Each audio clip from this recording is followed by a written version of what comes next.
Bonjour à tous et bienvenue à Débat de presse. L'émission, vous le savez, est en direct chaque dimanche à partir de 11 h. Elle permet aux journalistes qui traitent l'actualité au quotidien de porter un regard sur cette même actualité à travers des commentaires, des analyses et des décryptages. Alors, pour ce dimanche, 4 sujets nous intéressent. Il s'agit de la marche organisée hier à Yako pour le jugement ou la libération du général Gilbert Diendéré. Nous parlerons de l'attaque terroriste qui a eu lieu dans le Soum et du communiqué de l'ancien président Blaise Compaoré sur ses liens supposés avec les terroristes. Nous dirons également un mot du groupe de pression pour l'extradition et le jugement de Blaise Compaoré et autres. Et en page internationale, nous parlerons de la situation des migrants en Libye et de la situation politique au Zimbabwe. Alors, pour parler de tous ces sujets, je suis en compagnie de 3 confrères de la presse nationale. Il s'agit de Bernard Bougma de Watt FM. Bonjour Bernard. Bonjour Sayon, bonjour madame, monsieur. Nous avons avec nous Paul Miki Rwamba de la radio Waka FM. Bonjour. Bonjour Sayon et bonjour à tous, mesdames, messieurs. Et enfin, Abdou Zouré de la presse en ligne, le Burkina 24. Bonjour. Bonjour Sayon. Merci Bonjour. à tous en tout cas d'avoir accepté notre invitation. Alors, hier 18 novembre, des manifestants ont marché à Yako pour demander le jugement ou la libération du général Gilbert Diendéré, incarcéré, on le sait, à la Maka, dans le cadre du coup d'État manqué de septembre 2015. Vous avez donc peut-être suivi cette actualité. Alors, qu'est-ce que cette marche vous inspire comme commentaire, Zouré? Alors, je vais aller droit au but. On va dire qu'il n'y a jamais il n'y a jamais un sans deux. Je pense que sur le même plateau, on avait évoqué la marche, les différentes manifestations qui avaient eu lieu pour libérer pour demander la libération de Djibril Bassolé. Je pense peut-être que les ressortissants, en tout cas ceux qui ont assisté à cette manifestation ou ceux qui l'ont organisée, on pensait que bon, si il y a eu des manifestations et que Djibril Bassolé a profité d'une liberté provisoire, même s'il a terminé dans une résidence surveillée, pourquoi ne pas essayer aussi de faire la même chose? Peut-être que Gilbert Diendéré pourrait bénéficier d'une liberté provisoire, même si peut-être les revendications sont un peu plus modérées, on va dire ça, puisque si on a bien suivi, il demande surtout que la justice soit rapidement faite pour Diendéré et surtout qu'elle soit équitable, puisque pour eux, si Diendéré a cité des généraux, voilà, qui ont été, des hauts gradés qui auraient été impliqués dans le putsch et qui ne sont pas inquiétés, ce n'est pas normal que ce soit le cas. Néanmoins, on va répéter ce qu'on avait dit sur ce plateau, ce même plateau, c'est le caractère un peu régionaliste que prennent ces manifestations-là, qui peuvent s'avérer dangereux si on continue en tout cas dans cette lancée-là pour la cohésion nationale.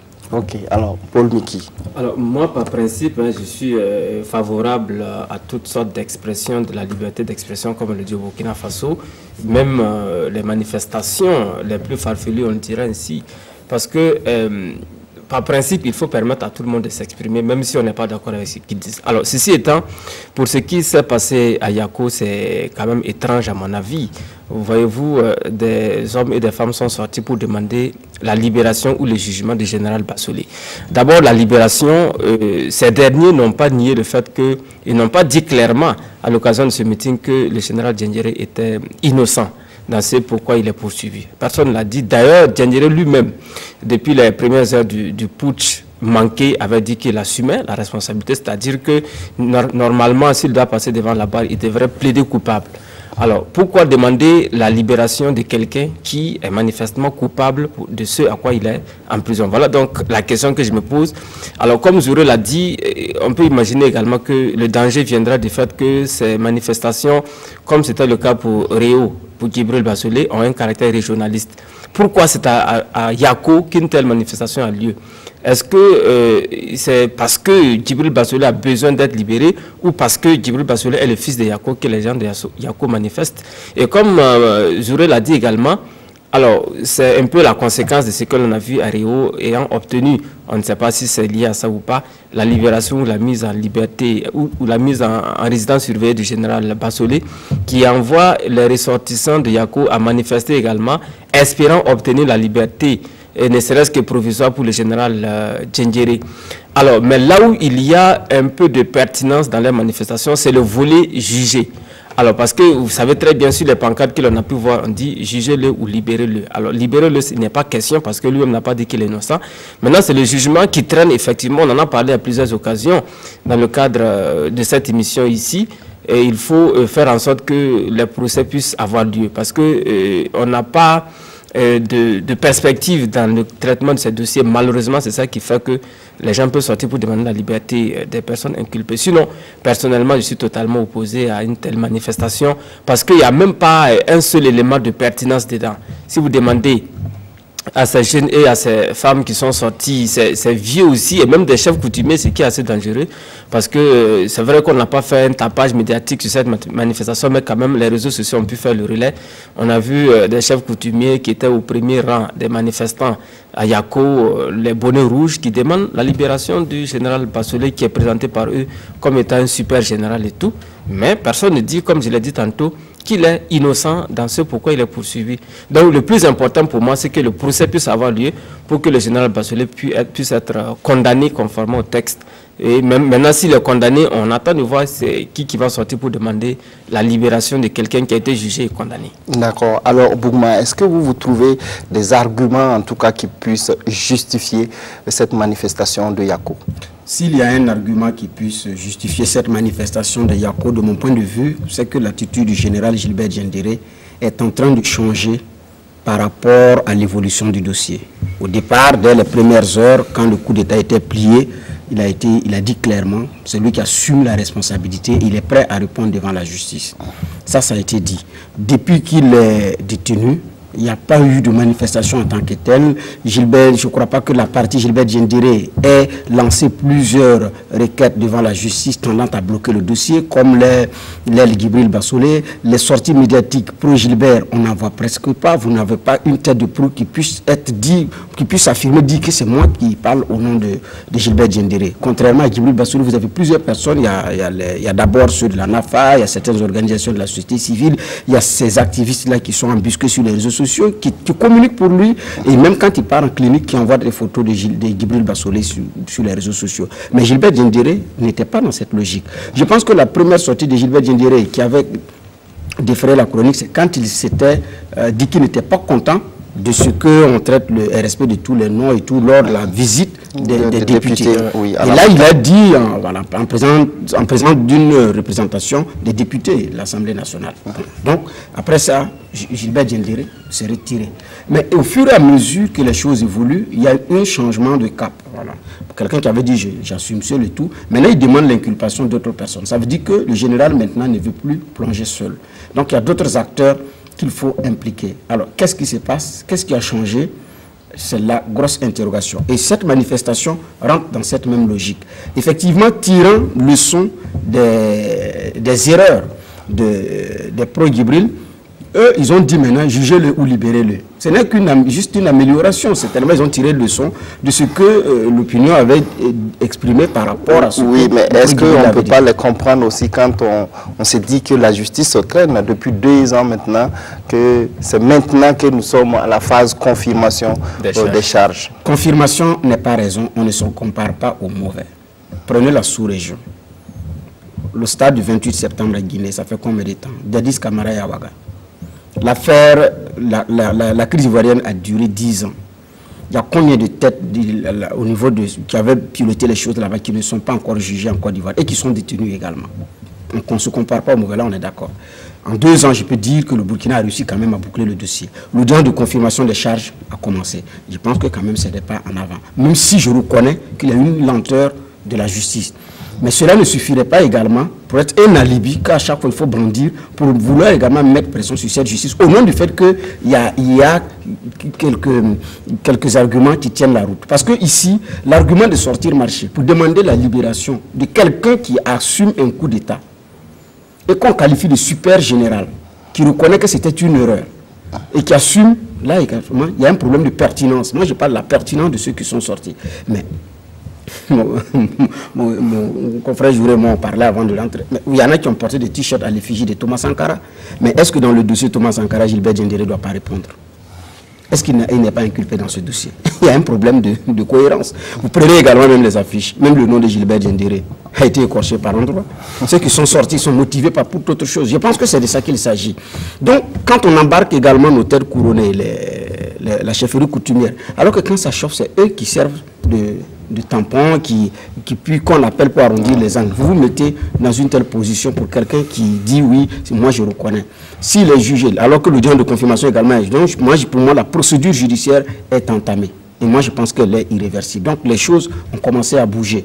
Et en ce moment-là, à un moment donné, s'il est reconnu coupable, condamné, parce que lui-même reconnaît le coup d'État, vous qui êtes sortis, vous ressemblerez à quoi maintenant? Je pense que c'est de ça qu'il s'agit. C'est la responsabilité face à l'histoire. Bon, faisons très attention parce que, et c'est là où je vais terminer, on a de la chance que pour le moment ce ne sont pas les populations de localités, Touga, Thomas, les gens bizarres, les Samo qui sont là-bas. Si c'est eux, ils vont même dire que c'est parce qu'il est natif de notre localité là qu'on l'a emprisonné. Eux, ils vont tout gâter. Bon, heureusement que pour le moment, c'est... Non, nous allons arriver à plaisanterie, oui. On arrivera à un moment où les gens diront tout simplement que c'est parce qu'il est natif de notre localité qu'il est incarcéré, sinon il n'a rien fait. Et c'est en ce moment le danger. Donc il faut qu'on, moi je pense qu'il faut que on trouve une solution à cette situation qui, de mon point de vue, n'a trop duré. Même si je suis partisan effectivement de toute forme de liberté d'expression, comme il a dit, même les marches les plus farfelues, c'est bon à prendre pour que voilà. Mais si parfois les arguments sont très légers. D'accord, oui, Zouré, très rapidement. Voilà, il y a le porte-parole des manifestants qui a indiqué que Yako est orphelin de Gilbert Diendéré. Alors je voudrais peut-être qu'il faut faire attention parce qu'il y a 15 personnes qui sont décédées. Il a même ajouté que tout le Burkina... Voilà, bon, je pense qu'il faut aussi qu'ils soient un peu modérés dans sa généralisation. Mais je voudrais que les gens, enfin que tous les Burkinabés, quand ils vont agir, parler sur ce dossier-là, qu'ils n'oublient pas qu'il y a 15 personnes, il y a 15 Burkinabés qui sont morts. Il ne faudrait pas oublier cela, c'est très important. Ces personnes qui sont décédées, leurs parents sont aussi des orphelins. Et leur cas est plus compliqué parce qu'ils ne vont plus le voir, ces personnes qui sont décédées. Ok, ils sont orphelins de Diendéré, mais il est heureusement en vie et il n'est qu'en prison. Donc il faut faire beaucoup attention dans les propos, dans les actes, pour éviter de créer une explosion sociale qui peut être autrement plus dangereuse. Oui. Alors on peut dire que Yako n'est pas orphelin de Diendéré parce qu'il est encore vivant, comme Zouré l'a dit effectivement. Alors mais ce que je voudrais dire, c'est qu'il faut savoir que les Burkinabés ont l'habitude de s'inspirer de l'histoire récente. On a parlé des événements de Réau où des gens ont manifesté pour demander la libération de Bassolé. Aujourd'hui, Bassolé bénéficie d'une assignation à résidence, on va le dire entre guillemets, parce que bon, c'est l'autre forme de la détention préventive aussi. Et on se rappelle également que lorsqu'il a été libéré, on a vu des gens qui sont sortis pour manifester, je parle de Bassolé, des gens sont sortis pour manifester contre la liberté provisoire dont il avait bénéficié. Donc aujourd'hui, lorsqu'on compare à tout ce qui est arrivé, il ne faut pas s'étonner de voir que des gens également à Yako sortent pour demander la libération de Djibril Bassolé. Nous sommes dans un État démocratique, c'est vrai, chacun a le droit de s'exprimer, mais moi je fonde mon espoir sur les magistrats qui ont en charge ces dossiers, parce que ce ne sont pas des discours à écouter, à mon avis. Parce qu'aujourd'hui, on ne va pas dire quand même que Djibril Bassolé a été libéré parce que des gens ont manifesté à Réau. On ne va pas dire également que demain, le général Bassolé sera libéré parce que des gens ont manifesté à Yako. Et Diendéré, pardon, ne sera pas libéré parce que des gens ont manifesté à Yako. Donc, il va falloir faire très attention. Notre espoir repose aujourd'hui sur... et les juges du tribunal militaire qui ont en charge ces dossiers. Et comme Bougma l'a rappelé, aujourd'hui, nous sommes en train d'évoluer dans les dossiers parce que, vous le savez certainement, depuis un certain nombre de jours maintenant, les audiences de confirmation des charges sont en cours. Les 108 inculpés passent les uns à la suite des autres pour se défendre, si vous voulez. Donc, c'est le moment, en tout cas, de demander à ces populations de Yako de se patienter, d'attendre justement que le général Diendéré puisse passer à la barre. D'ailleurs, ses premières comparutions l'audition, vous l'avez vu, il a demandé à ce que d'autres personnes soient entendues.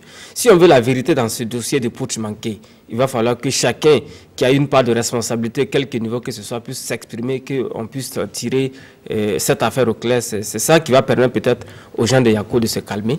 En ce moment, Bassolé et Diendéré passera à la barre, il dira quel était son niveau de participation au coup d'État manqué. Et en fonction de ça, s'il est condamné, on attend de voir si des gens vont sortir après une condamnation par un tribunal pour demander une libération.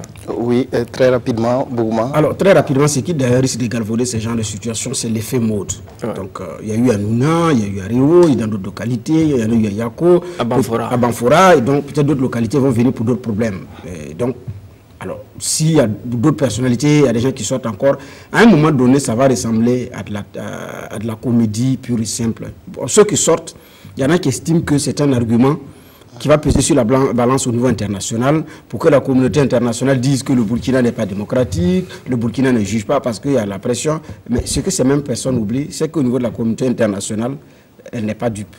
Même si parfois elle fait de la mauvaise foi, elle n'est pas dupe et elle comprend les choses. Il y a toujours des dépêches diplomatiques qui sont envoyées. Il ne faut pas qu'on se leurre. Mais à un moment donné, ça n'aura plus de sens. On dit, de toute façon, le Burkina, c'est comme ça. Si on met le fils de telle localité en prison, ses parents sortent pour dire, il faut le libérer. Ah bon, là-bas, c'est comme ça. Bon, mais ils ont toujours été comme ça. Bon, donc, ce n'est pas un événement. À un moment donné, ça ne va pas servir. Ça sera banalisé. Ça sera banalisé. Les seules personnes qui vont tirer leur compte, c'est ceux qui confectionnent les affiches, c'est les initiateurs, c'est celui qui va se charger de la mobilisation. C'est eux qui vont trouver leur compte parce que ça permet d'arrondir les fins du mois pour ne pas dire d'améliorer l'existence de ça. Peut-être juste une question. Il faut chercher à savoir qui a financé cette manifestation. Parce qu'au Burkina, on se connaît, les gens ne sortent pas pour rien. Quelqu'un a financé la manifestation. Si on veut connaître la vérité, il suffit de mener l'enquête pour savoir qui sont ceux-là qui ont délié le cordon de la bourse pour que ces centaines de personnes sortent à Yako. Et parfois, c'est notre argent d'ailleurs qui avait été pris et puis gardé quelque part. Malheureusement, voilà. Ok, en tout cas, vous avez parlé tantôt de la justice militaire. On a vu Maître Herman Yamégo s'exprimer sur le sujet à travers donc un ouvrage qu'il a publié. Alors le titre déjà montre ce que donc l'avocat veut dire. Justice militaire, on supprime ou on supprime. Il l'a clairement dit dans cet ouvrage. Alors la justice militaire n'est indépendante ni impartiale parce que rattachée au ministère de la Défense.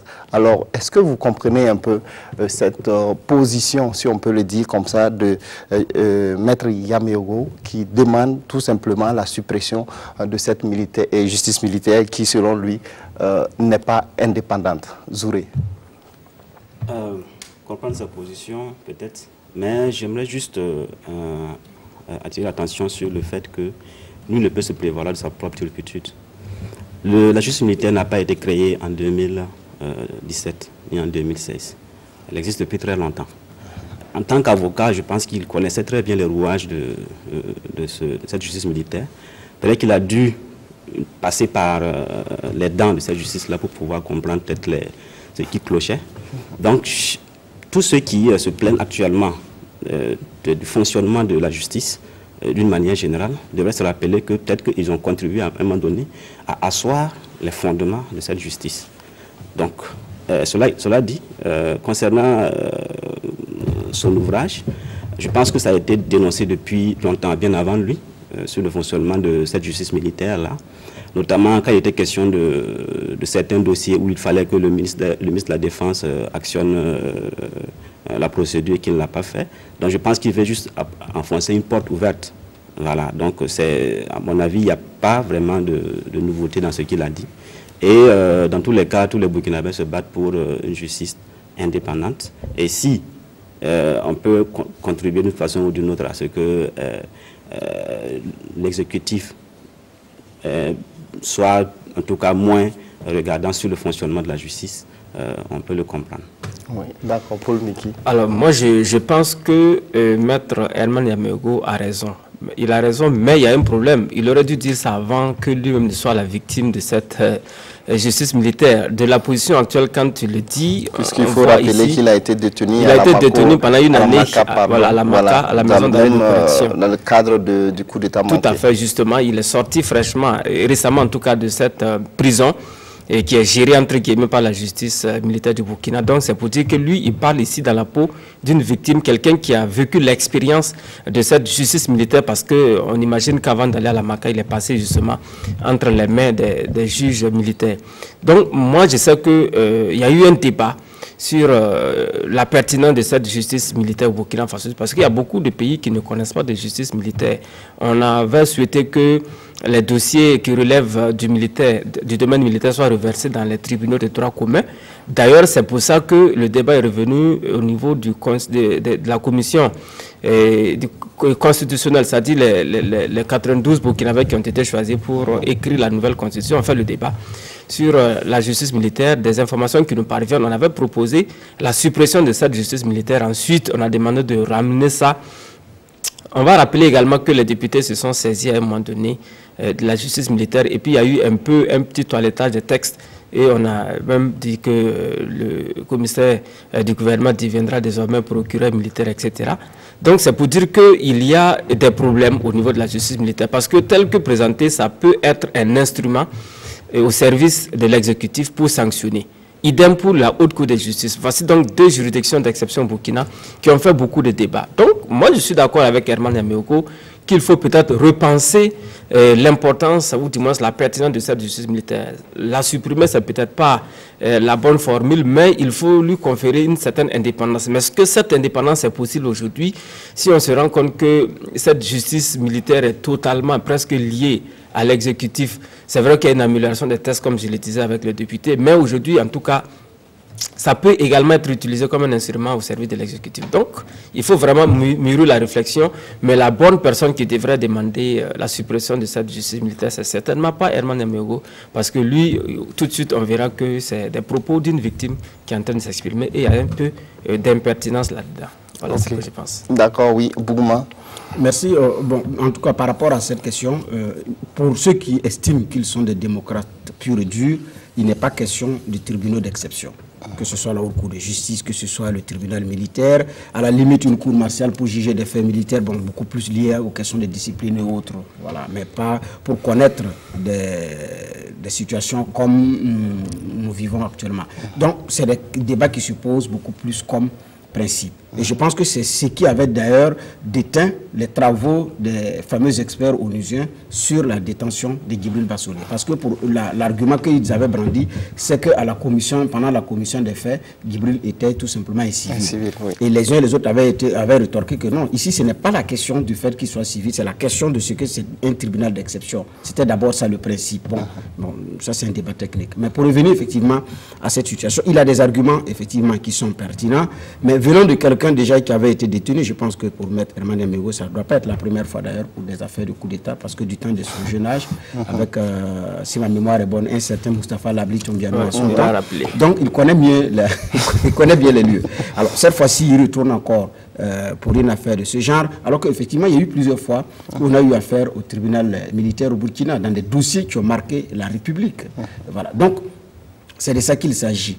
Alors, en son temps, il fallait effectivement avoir des gens suffisamment courageux comme il le fait aujourd'hui pour pouvoir estimer que ce n'est pas nécessaire et tout et tout. On a vu le push de 2003 jugé en 2004 et puis bon, voilà, où les Wali ont tapé 10 ans ferme en prison, tout ça. Donc, nous sommes dans cette situation. Effectivement, il y a des arguments qui ne manquent pas, étant donné que c'est un tribunal d'exception qui a arrimé aux politiques, donc le ministère de la Défense et tout.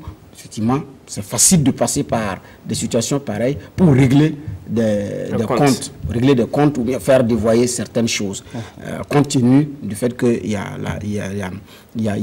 des questions d'hiérarchie et autres. Mais vous prenez également les militaires qui vont nous dire sous cap que bon, la réalité aussi c'est que nous sommes un corps particulier, à des ordres qu'on reçoit, on exécute des missions et tout. Alors devant les tribunaux civils, c'est pas évident de rentrer en détail sur un certain nombre de choses liées également à leur système de fonctionnement. Ça c'est des débats également qui sont, des arguments qui sont évoqués. Mais maintenant, comment est-ce qu'on peut faire pour parfaire l'appareil de telle enseigne que celui qui doit répondre réponde, et puis bon, que le politique n'arrive pas à mettre son pied là-dessus. Parce qu'effectivement, sur les affaires Thomas Sankara, quand il s'agissait de pouvoir donner certaines suites, c'est le ministère de la Défense qui devait le faire.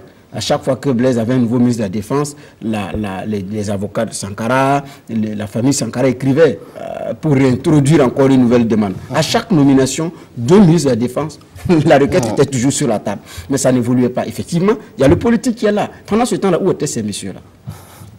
Est-ce que ces messieurs, en son temps, ne pouvaient pas taper du pomme sur la table par rapport à ces questions-là? C'est de la question de la pertinence aujourd'hui. Mais quoi qu'il en soit, il vaut mieux tard que jamais. Si certains sont allés connaître les réalités, ressortir maintenant, dire que bon, il faut que, je pense qu'il ne faut pas tout rejeter, il ne faut pas également tout rejeter en bloc. Voilà. Il y a du monde à prendre là-dedans.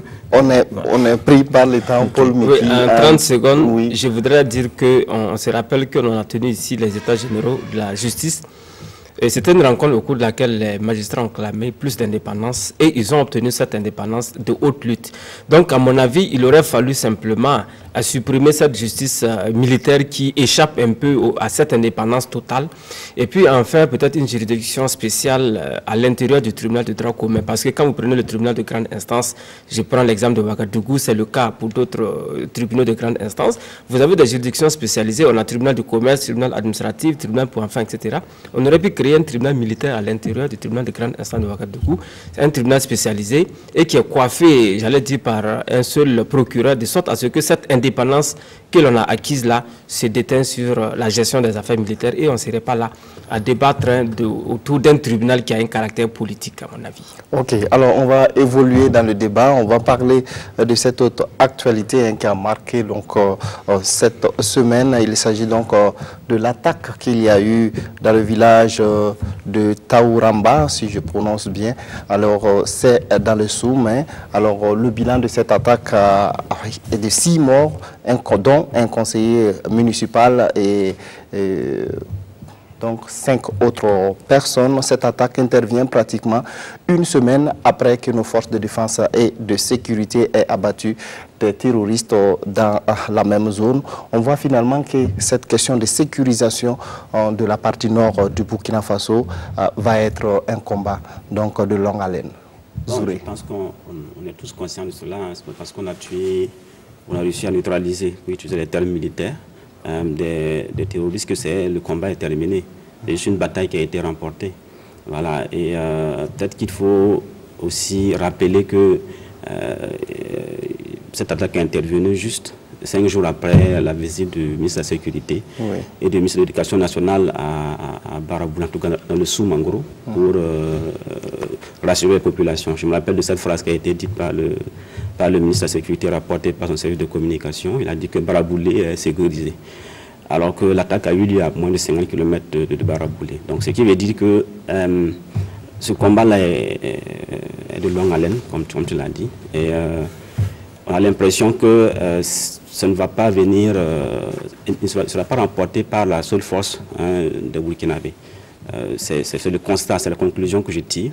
Peut-être qu'il faut vraiment penser à unir les forces, à faire en sorte que cette force du G5 Sahel soit rapidement mise en œuvre pour pouvoir faire face à ce problème-là. D'accord, oui, Bougouma. Oui, en ce qui me concerne, les attaques sont de diverses sortes. D'ailleurs, ce n'est plus revendiqué, plus ou moins en tout cas. Ouais, ce qui fait que vous ne pouvez pas savoir réellement si parfois c'est des attaques terroristes ou bien si c'est des règlements de compte. Mais pour le cas d'espèce, pour ce qui s'est passé, des sources, certaines sources parlent également d'un règlement de compte. Cette attaque n'a pas encore livré, la dernière dont nous parlons, n'a pas encore livré tous ses secrets. Donc il y a des sources qui font croire que ce sont des règlements de compte qui ont eu lieu. Parce que je crois qu'il y a des Kourouégo aussi. Voilà, il y a des Kourouégo tout à fait. Parmi les victimes. Parmi les victimes. Oui. Donc on parle d'affaires de vol mal tournées, on parle de règlement de compte. Mais en tout cas, ce n'est pas forcément, ce n'est pas toutes les attaques là-bas maintenant qui sont toutes des attaques terroristes. Donc, mais la situation est telle que c'est très difficile de pouvoir faire la part des choses. Parce qu'aujourd'hui, dès qu'on entend attaque, c'est terroriste. Dès qu'on entend attaque, c'est terroriste, surtout de cette zone, voilà, surtout venant du nord. Donc, vous n'arrivez plus à faire la part des choses. Et même quand vous arrivez effectivement à faire la part des choses, trouver un interlocuteur à même de vous dire clairement les choses, c'est très difficile. La personne va vous dire, mais de façon anonyme, elle n'est pas fondée pour vous dire, pour lui livrer. Parce que si la personne dit que c'est des règlements de compte, il faut qu'elle arrive à donner des indices, mais des indices qui peuvent également exposer certaines personnes. Donc, les uns et les autres refusent. Mais pour la dernière attaque, en tout cas, certaines sources que nous avons pu joindre ont parlé, surtout après, un jour après, qu'après le constat, après les enquêtes préliminaires, ce devait être des règlements de compte, comme des personnes qui ont été liquidées là-bas et on a cru comprendre que c'est des gens qui ont collaboré avec les forces de défense et de sécurité et qui ont été exécutés par les terroristes, alors qu'il se révèle que non. C'est des gens qui soit en savent trop, ou du moins qui ont collaboré, qui veulent maintenant prendre leur distance, ou on soupçonne que bon, la personne ne veut pas prendre ses distances, mais par rapport à une raison, une X, elle devient une cible, ou bien les enquêtes se rapprochent de telle personne-là, donc il faut l'éliminer. Donc il y a eu ces cas aussi, où il y a eu des règlements de compte ou de nettoyage entre griffes, c'est dans leur langage comme ça. Donc, mais il faut qu'on fasse très attention parce que toutes les attaques maintenant là-bas ne sont pas des attaques terroristes. Il y a des règlements de compte, il y a cette situation qu'il ne faut surtout pas négliger. Quand bien même il y a du tout dedans. Règlement de compte, soupçon de collaboration avec les forces de défense et de sécurité, ou bien vous en savez trop, ou bien vous avez été au mauvais endroit au mauvais moment. Il y a toutes ces choses-là. Mais il y a parfois également les attaques des symboles de l'État, que ce sont les écoles ou bien certaines, ou bien des édifices. Donc ça également. Le commissariat voilà, notamment, ou des postes de gendarmerie. Oui, Paul Miki. Alors on nous avait fait croire que tout ça, ça serait un vieux souvenir après la tenue du Forum national sur la sécurité. Rappelez-vous, on en a parlé longuement dans le cadre de cette émission. Moi, j'étais de ceux-là qui doutaient de la pertinence d'une telle rencontre. Aujourd'hui, on ne parle plus des 155 millions qui ont été utilisés. On ne parle plus des conclusions du Forum national de la sécurité. Toujours est-il que le terrorisme n'a pas reculé d'un iota, même si, vous l'avez rappelé, quelque temps après, on a connu un résultat éclatant qu'il en a salué la semaine dernière sur ce plateau.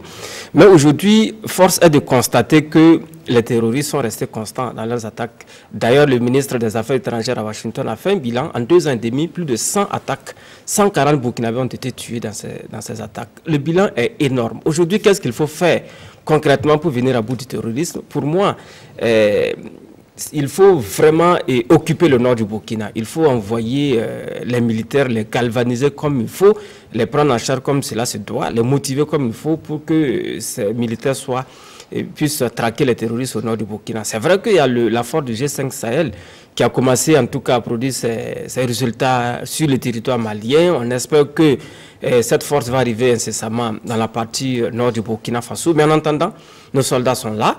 On a l'impression que le nord n'est pas suffisamment occupé par les militaires burkinabés. On a des généraux, des officiers de l'armée qui sont à Ouagadougou, qui circulent à bord de V8 fonds noirs et qui font pratiquement pas grand-chose pour le nord du Burkina. Pour moi, il faut mobiliser en tout cas les troupes, comme on le fait lorsqu'il s'agit d'aller dans les opérations de maintien de la paix dans les pays étrangers. Il faut le faire également pour le Burkina parce que je suis convaincu, c'est ce pourquoi les militaires sont recrutés dans notre pays. On ne recrute pas les militaires pour les envoyer à l'étranger, c'est d'abord pour la défense du territoire national. Aujourd'hui, on est en guerre au nord du Burkina et bon, les militaires sont à Ouagadougou, on a beaucoup de camps militaires ici qui sont remplis de soldats et on continue de tuer les gens. Qu'est-ce qu'il faut faire concrètement? Pour moi, il faut en tout cas aller au nord du Burkina. Sinon, peut-être qu'au moment où on est en train de parler, il y a une attaque en cours. Vous le savez certainement, pas plus tard que ce samedi, il y a eu une autre attaque où des gens sont venus faire des enlèvements et ils ont demandé aux populations d'un village près de Ariel de quitter simplement le pays, le village en question. Je crois qu'ils ont reçu 3 jours pour le faire. Les terroristes, les présumés terroristes ont donné un ultimatum, ils sont repartis. Alors si vous êtes un Burkinabé dans ces villages et que des gens viennent vous menacer, on vous donne un ultimatum de quitter et que de l'autre côté, vous ne voyez pas l'autorité venir vous rassurer, alors qu'est-ce qu'on fait? Donc sincèrement, le problème est assez sérieux et ça va au-delà des forums nationaux sur la sécurité qui se tiennent ici dans des salons feutrés de Ouaga 2000, alors qu'au nord du Burkina, il y a le feu. Le ministre Alpha Bari a reconnu en 2 ans et demi 100 attaques au moins et des enlèvements aussi. 140 personnes ont été tuées. Alors, je crois que c'est une guerre, pas plus. Il faut riposter. Alors, on va évoluer hein, parce qu'on a vu cette semaine un communiqué, en tout cas de l'ancien président Blaise Compaoré, qui a réagi donc à des accusations portées donc contre lui au sujet donc d'éventuels liens avec les terroristes d'Al-Qaïda au Maghreb islamique. Le président, donc l'ancien président, qui dément catégoriquement tout lien avec ces groupes terroristes. Alors, comment vous analysez la réaction de Blaise Compaoré? La réaction de Blaise Compaoré, l'écrit dit qu'il a exceptionnellement brisé son silence. Son silence, oui.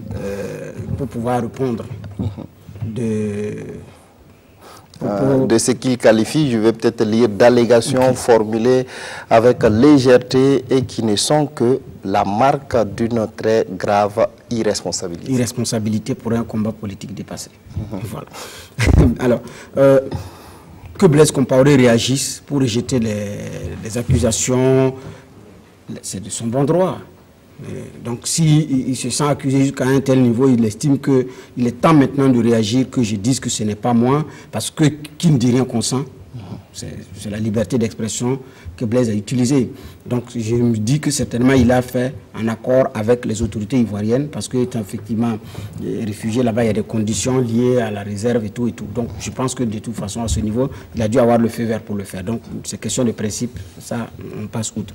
Maintenant, dans le fond du document, même si le document porte la signature de Blaise Compaoré, son ton et ses propos laisse croire que c'est quelqu'un qui a rédigé pour que Blaise signe, ou bien quelqu'un a inspiré ces phrases, ces mots à Blaise. Je ne dis pas que Blaise n'est pas capable de se fâcher et d'utiliser certaines paroles.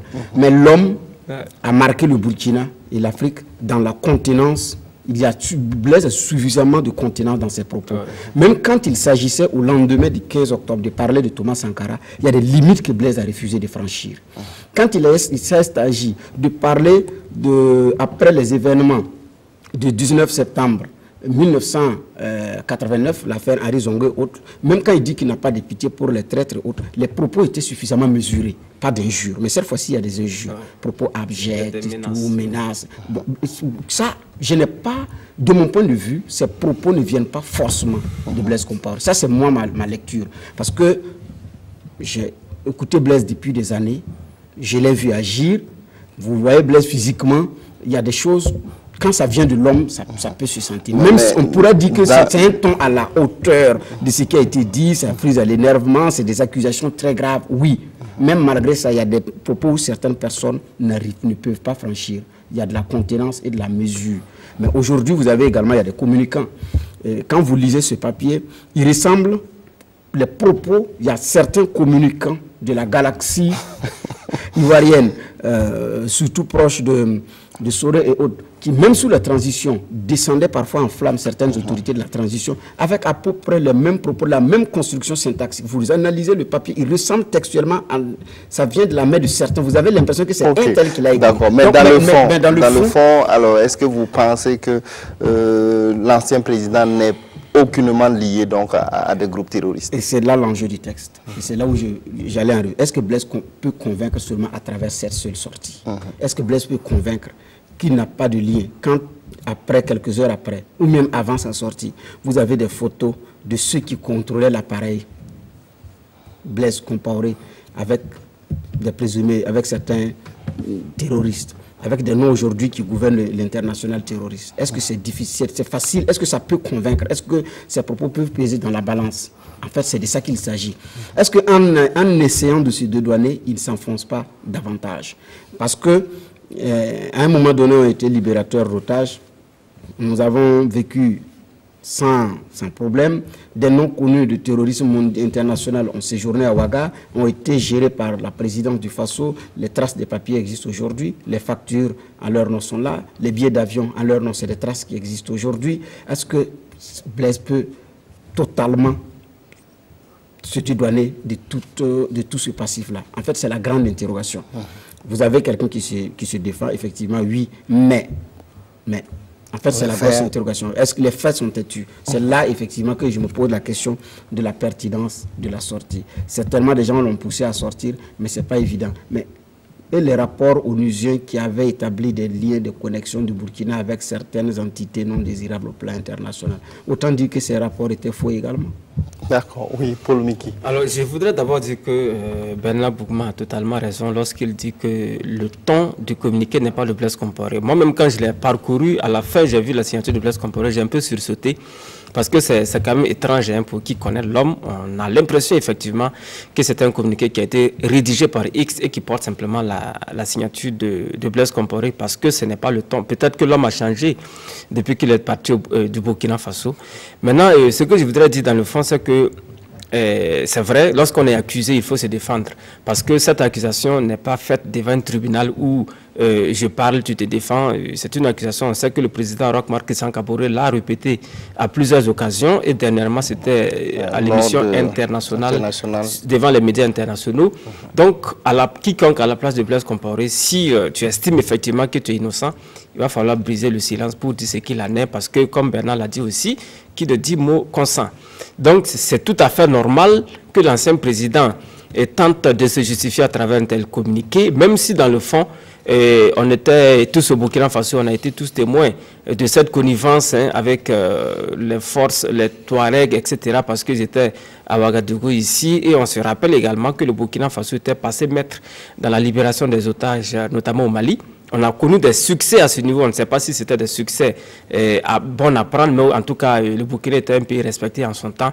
Donc, on peut comprendre aussi que l'on puisse avoir ces connivences avec les forces. Donc, de ce point de vue, le président Roch Marc Christian Kaboré a raison aussi de dire qu'il y avait ces connivences. Mais dans le fond également, lorsqu'on analyse froidement, c'est comme si je suis chef de famille, je constate que chaque fois, il y a quelqu'un qui vient voler dans mon poulailler, et je sors, je dis, je sais qui vient voler dans le poulailler. Le plus important, ce n'est pas de dire qui vient voler, c'est comment je fais pour arrêter le voleur. C'est ça qui est plus important. Aujourd'hui, c'est le président Kaboré qui est le président de tous les Burkinabés. C'est lui qui a en charge la sécurité des Burkinabés.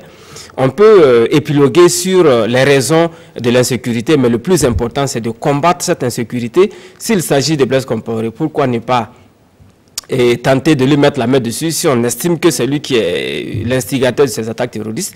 Toujours est-il que les Burkinabés ont besoin de quiétude, d'où qu'elles viennent, on a besoin de quiétude, on a besoin de vaquer tranquillement nos occupations. Les raisons, les explications que l'on peut donner, c'est vrai, ça peut justifier ceci, mais le plus important, c'est de combattre ça. Donc, s'il est vrai que c'est l'ancien président, ou du moins l'ancien régime qui avait signé des accords avec les terroristes et qui continue de tirer les ficelles, il faut faire en sorte que ces ficelles soient rompues, tout simplement, parce qu'on ne peut pas se mettre dans une posture de victime et de vouloir contenter les Burkinabés avec ça. Parce qu'individuellement, on ne peut pas se lever à partir de Ouagadougou ou des autres régions du Burkina, notamment le Nord, pour aller contrecarrer les présumées actions de l'ancien président. On ne peut que se confier à nos autorités actuelles qui ont dit qu'elles peuvent gérer le Burkina, qu'elles peuvent assurer à l'ensemble des Burkinabés toute la sécurité qu'il faut. Donc, on ne peut que se fier à ces autorités. Donc, il appartient à ces autorités de tout mettre en œuvre pour obtenir la sécurisation de l'ensemble du territoire national. Okay. Voilà ce que je pense. Voilà, Zouré, sur cette question, vous pensez que Blaise Compaoré peut se dédouaner à travers ce communiqué qu'il a publié sur le Faso.net notamment? En fait, moi, je me pose des questions sur à qui adresser en fait, le communiqué. Parce que si vous lisez bien le communiqué, il encense, il prononce des éloges sur le président Roch Kaboré. Il dit qu'il a fourni des efforts, voilà. Il a été démocratiquement élu. Voilà, et quelques lignes après, il parle des responsabilités de ceux qui l'accusent. Or, on sait très bien que la dernière personne en date, on va parler de cela, c'est bien le président Roch Kaboré. Alors donc, à qui s'adresse en fait Blaise Compaoré? Deuxième question, deuxième élément pour répondre à ta question, je ne suis pas certain que Blaise Compaoré va convaincre avec ce communiqué-là. Parce que si tu as dansé avec une vipère, tu ne peux pas venir dire demain que si c'est la même vipère à mordre quelqu'un que tu n'es pas lié d'une manière ou d'une autre. C'est un fait établi. Le Burkina, sous Blaise Compaoré, a flirté avec ces hommes qui nous attaquent aujourd'hui. Or, il sera difficile pour Blaise Compaoré, même s'il n'a pas appelé pour dire à telle personne attaque le Burkina Faso, ce sera difficile qu'on n'engage pas sa responsabilité dans ce qui arrive au Burkina aujourd'hui. D'accord, oui. Une dernière réaction, Bougouma, en 30 secondes. En 30 secondes. J'ai lu de l'enfer, je reviendrai de Charles Blé Goudé. Avec un co-détenu, effectivement, qui lui faisait des révélations sur comment les otages étaient libérés, ce que chaque quantité gagnait, ce que le Burkina gagnait, ce que les métropoles également gagnaient et ce que les entités terroristes gagnaient. C'est une révélation contenue dans l'enfer, je reviendrai de Charles Blé Goudé. Il faut le parcourir, vous allez voir. Il y a des révélations qui sont faites. Et si effectivement ce sont des révélations qui sont fondées, ça laisse percevoir un certain nombre de choses. Mais pour terminer, c'est comme Paul Miki l'a dit, à la charge de ceux qui nous gouvernent, si les liens sont établis, si les preuves sont établies, il y a des mécanismes qu'il faut mettre en branle pour qu'on puisse trouver une solution rapide. Parce que nous n'allons pas rester dans la position de justificatif éternel, de la victimisation permanente ou de l'accusation facile. Voilà. Si les liens sont établis, si les preuves existent, il faut les mettre en branle. Mais effectivement, la question pertinente à qui s'adresse effectivement ce communiqué, peut-être que Paul Mikiramba, vous et moi, nous sommes tous concernés. Maintenant, c'est quand on parle de combat politique, nous ne connaissons plus dedans, quoi, parce que nous n'étant pas des politiques. Voilà, n'étant pas des politiques, donc ça dit que la cible, au moins, elle est politique. Sinon, nous tous, nous allons parler de ce que nous avons comme élément de preuve de cette connivence. Je viens de citer le livre de Charles Blé Goudé, et ça, c'est pas Bernard Bouma qui le dit, encore moins Paul Mikiramba. Donc, nous ne sommes pas force.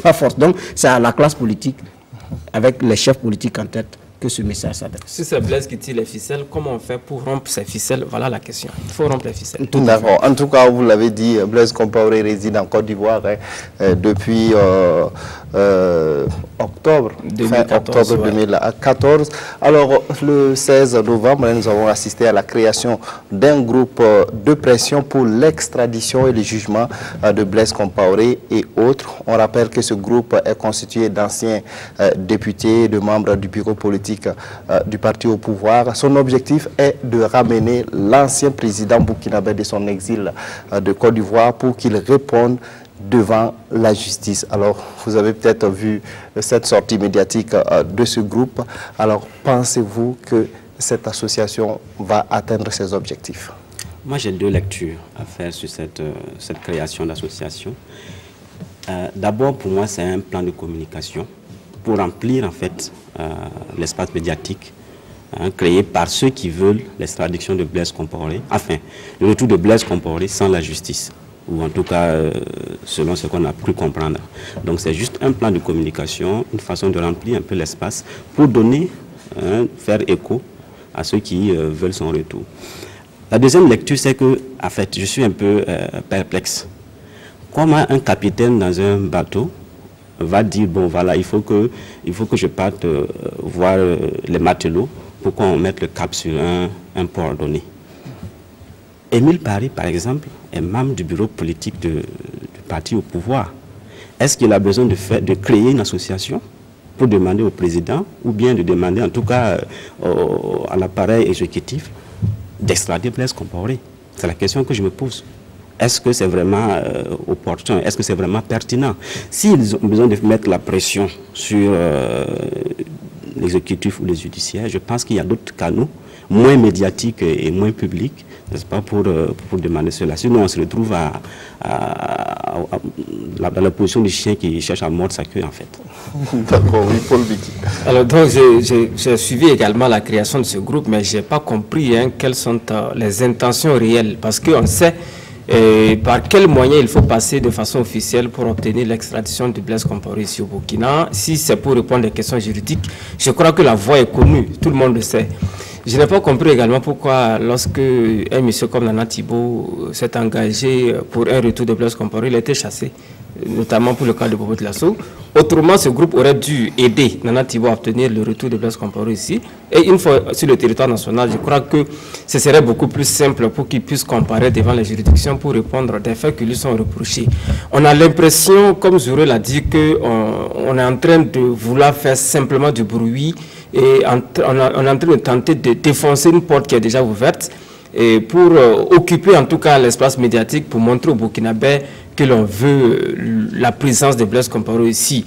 La vraie question même, c'est de savoir, est-ce que ceux qui font ça, ils ont réellement envie que Blaise Compaoré vienne au Burkina et qu'il soit jugé par une juridiction effectivement indépendante? Est-ce qu'un procès de Blaise Compaoré ne va pas éclabousser sur des personnes qui sont aujourd'hui aux affaires? Voilà autant de questions. On a l'impression qu'on veut satisfaire le public burkinabé en faisant semblant que le plus important, c'est que Blaise vienne répondre. Mais en même temps, en bas, on a peur d'un retour de Blaise Compaoré. Sinon, je ne comprends pas pourquoi ce double jeu. On a vu des levées de boucliers lorsque Nana Thibault a tenté de faire son voyage à Abidjan. Il est revenu, il a commencé une campagne qui n'a pas terminé. Il a été chassé à Bobo Dioulasso. Alors que bon, c'est le même combat. Obtenir le retour de Blaise Compaoré au Burkina Faso, même si lui, il estime qu'il doit venir passer son pays. Il y en a qui estiment qu'il doit venir parce qu'il y a la justice qui l'attend.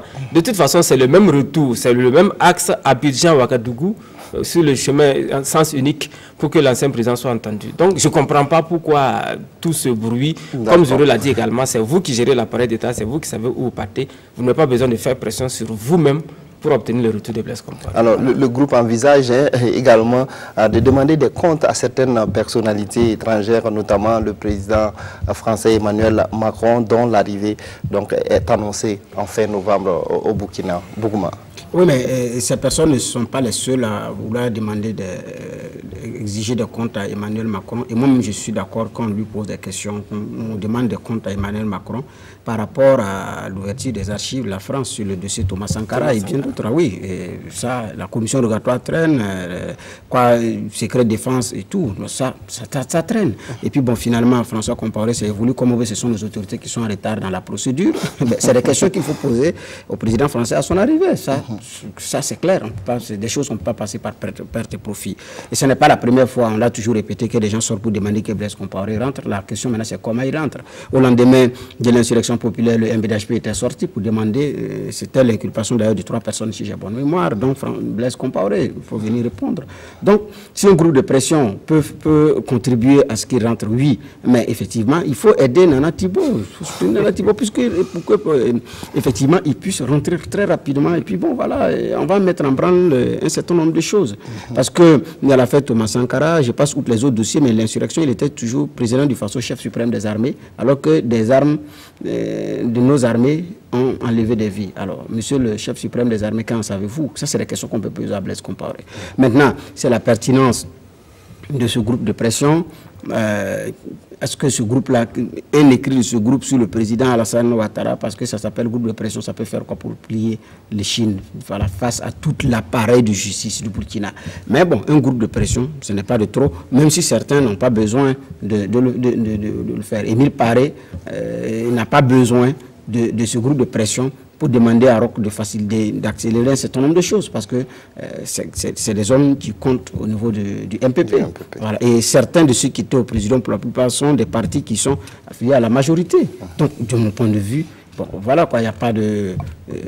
Il n'y a pas grand-chose, quoi. Donc, mais bon, c'est un groupe de pression qui peut davantage contribuer à ce qu'un certain nombre de dossiers avancent au Burkina, mais tant mieux. Que les autres, là, c'est les anciens ministres, Lucien Marie-Noël Bembamba, vous avez voilà, les IDA, eux, ils sont dans les autres. Maintenant, la figure de proue, c'est Blaise Compaoré. Maintenant, les autres, là, peuvent peut-être attendre après, je ne sais pas. Salif Kaboré, comme la liste est longue, ils ont préféré Blaise Compaoré et autres. D'accord. Alors, on va évoluer parce qu'on est vraiment pris par le temps. Il nous reste en gros 7 minutes pour parler de l'actualité internationale et on va directement en Libye où la situation est à peine incroyable. Des migrants qui sont traités et vendus comme des esclaves sur des marchés noirs. Vous avez peut-être vu des images ou des reportages sur ce qui se passe en Libye. Alors, quelle est votre réaction par rapport à ce qui se passe dans ce pays? Zouré. Alors, c'est indigne au XXIe siècle qu'on assiste à ce genre de choses. Donc, la réaction en tant qu'Africain, c'est effectivement de condamner ce qui se passe là-bas.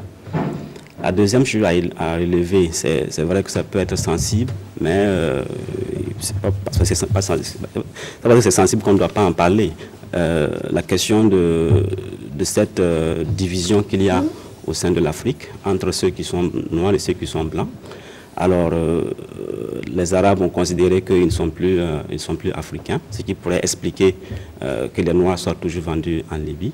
Mais c'est de leur bon droit. Quand une antilope déclare qu'elle est antilope, ben, il faut l'accompagner dans son choix.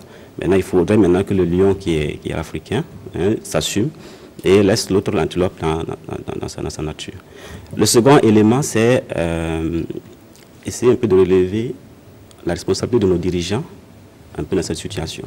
S'il y a des Africains en Libye au point de se faire acheter et vendre comme de vulgaires bêtes de somme, c'est parce que les politiques de développement qui sont mises en œuvre en Afrique ne sont pas conséquentes au point que le chômage, l'absence de bonnes conditions de vie entraîne ces jeunes-là à aller là-bas. Donc il faudrait peut-être qu'au-delà des condamnations que nous avons notées au niveau des chefs d'État, qu'ils décident désormais de s'assumer et d'engager des politiques qui vont empêcher, n'est-ce pas, ces jeunes d'aller là-bas. Le troisième élément, c'est au niveau de nous-mêmes africains. Il faut que nous nous assumons nous-mêmes. Il faut que nous arrêtions de mettre des bâtons dans les roues de nos propres frères. Il faut que, parce que je suis prêt à parier que si des Noirs sont vendus en Libye, il est fort probable que c'est par l'entremise ou en tout cas par l'aide d'autres Noirs. Donc il faudrait que nous nous assumons et que nous décidons de nous convaincre que nous ne pouvons pas sortir de cet esclavage-là si nous-mêmes nous ne décidons pas de nous assumer nous-mêmes. Donc il faudrait que les Africains désormais décident de s'unir pour combattre désormais cet acharnement de l'histoire sur cette race. D'accord, oui. Paul Mikirwamba. J'ai suivi également l'indignation générale face à ce qui se passe en Libye, commençant par les chefs d'État qui ont condamné de façon unanime ce retour 4 siècles avant, après, parce qu'on nous a dit que l'esclavage était aboli depuis 1492, c'est ce qu'on nous a appris. Mais aujourd'hui, en tout cas, lorsqu'on voit ce qui se passe en Libye, il y a pas mal de questions à se poser. Mais cette indignation, moi, ça m'étonne parce que, en commençant par les chefs d'État, je ne crois pas que ce soit nouveau, cette question d'immigration. On n'a pas vu ces indignations depuis le temps que les Africains partaient mourir en Méditerranée. Parce que là encore, c'est beaucoup plus grave parce qu'ils mouraient en grands groupes. On a vu les images qui nous viennent, tous les efforts ont été faits, toutes les campagnes de communication, mais on n'a pas vu cette indignation à l'unanimité des chefs d'État. Donc aujourd'hui, si des Africains sont vendus en Libye, c'est parce que les conditions de cette vente-là ont été réunies. Mais qui a réuni ces conditions de vente? Les gens. La question d'immigration, au départ de l'Afrique noire, ce n'est pas contrôlé. On a l'impression que les présidents même voudraient voir la jeunesse partir plutôt que de rester à l'intérieur pour contester. On a l'impression aussi qu'on ne fait pas d'efforts pour contenir ces jeunes. Si les gens ont cette envie d'aller chercher l'Eldorado ailleurs, c'est que les politiques des États africains ont échoué. On n'a pas créé les bonnes conditions pour retenir les jeunes. Ces chefs d'État qui s'indignent aujourd'hui devraient se remettre en cause. Parce que moi, j'imagine mal un Libyen quitter Tripoli, Benghazi ou autre, venir sur le pont Kadiogo, tenter de vendre un Africain. Je crois qu'il serait simplement lui-même arrêté, c'est lui-même qui serait vendu, ou sinon expulsé s'il n'a pas été tué sur place. Mais lorsqu'on se déplace de façon irrégulière et que on tente de traverser la Méditerranée, on fait tout pour atteindre l'Eldorado européen avec tout ce que l'on a comme risque. Bon, on a l'impression qu'il s'agit des gens qui ont renoncé déjà à leur vie. Donc ça fait également le lit de cette traite négrière que l'on voit. Mais tout compte fait, il faut condamner avec la dernière énergie ce qui se passe parce que c'est vraiment à peine croyable qu'en 2017, on imagine que des hommes attrapent des hommes et les vendent à des hommes qui les achètent. Et c'est vraiment monnayé au plus offrant. Il n'y a pas de mots pour qualifier ce qui arrive, mais également, c'est l'occasion pour nous autres, pour les Africains, de reposer la question de l'immigration. Est-ce qu'on ne va pas créer l'Eldorado sur place ici, plutôt que d'aller chercher un Eldorado sans jamais l'atteindre? D'accord. Alors, Bernard Bougma, vous aurez les derniers mots. Vous avez moins de 2 minutes donc, pour vous exprimer sur cette question en Libye. Non, en fait, je me rends compte que c'est à partir du reportage que la télévision, l'une des télévisions françaises a fait que les indignations ont commencé. C'est faux. Les Africains savent, les chefs d'État savent. Il y a combien de pays en Afrique qui accueillent ceux qui reviennent de la Libye? Au Burkina, on accueillait entre-temps, en gros, chaque 2 mois. Ça venait, par centaines. Mais des médias de la place ont fait des reportages. Par exemple, je prends un exemple, pour l'affaire de la pub, mais nous, à TFM, nous sommes allés jusqu'au site d'accueil, même hors de Ouagadougou. Mais c'est que c'est monsieur la rencontre dans le grand reportage qui est passé sur nos antennes, mais ça fait froid dans le dos. Mais est-ce que les autorités n'avaient pas entendu? Mais ici, ça a été révélé à la face du monde. Donc, il faut faire maintenant du politiquement correct. Mais comment les jeunes sont partis? C'est parce qu'il y a un échec au niveau intérieur des politiques de développement. C'est pourquoi ils sont allés chercher mieux ailleurs. Mais ça ne veut pas dire que les chefs d'État ne savaient pas qu'il y avait cet esclavage-là en Libye. Ça, j'ai dit, c'est le chef d'État qui dit qu'il ne sait pas. Je ne suis pas d'accord, c'est pas vrai.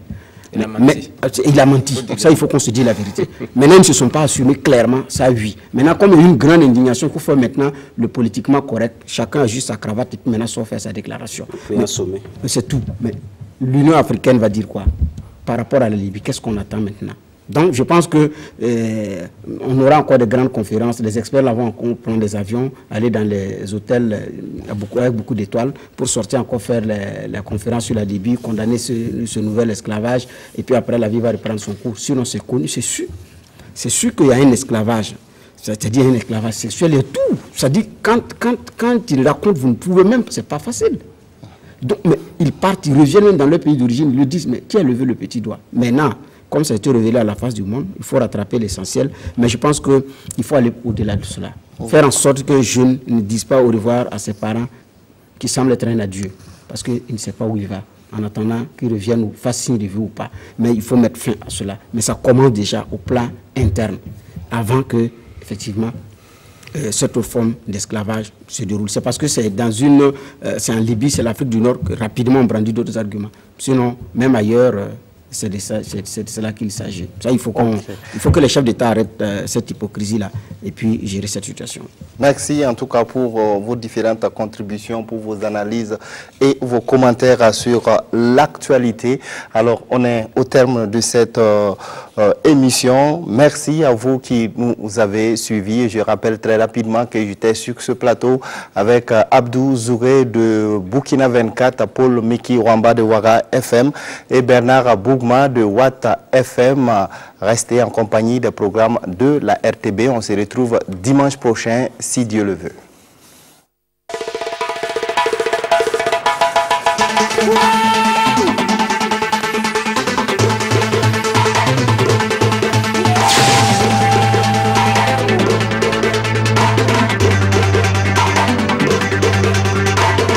Bonsoir à tous.